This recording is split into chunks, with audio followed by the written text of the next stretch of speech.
কি ব্যাপার, নাম্বার নিলে কই ফোন করলে না তো? ফোন করব কিভাবে? তুমি তো আমাকে পছন্দই করো না, তার জন্য তো সেদিন কোনো উত্তর না দিয়ে চলে গেলা। তুমি সত্যি একটা গাধা। প্রথম দেখাতেই কোনো মেয়ে হ্যাঁ বলে?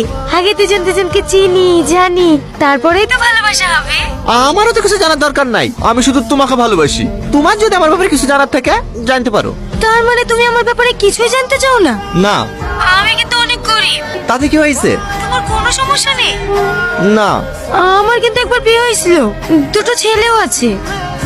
আর ছেলের বাবা? ও তো 2 বছর আগেই মারা গেছে। তাহলে আমার সমস্যা কোথায়? হ্যাঁ, আমি ছেলের বাবাতে রাজি, শুধু ছেলের মা রাজি থাকলে হবে। তুমি আসলে একটা পাগল। আজকে বিকালে এসো। এই কোথায়? রেজিস্ট্রি অফিসে? না, পার্কে। ওখানেই মলানা রেখে নেব, হবে না? ম্যাডাম আইসি সাহেব। চলো আসছি।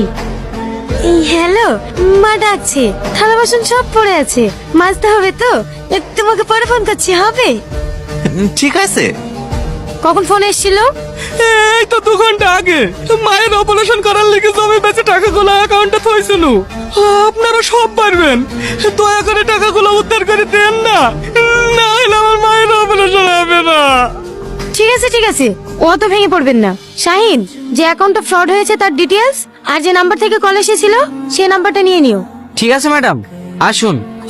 আপনি ভালো করে দেখবেন ম্যাডাম, আমার মায়ের অপারেশন না করতে পারলে আমার মা মরে যাবে। আচ্ছা ঠিক আছে, কোনো সমস্যা হবে না, আপনি আসুন।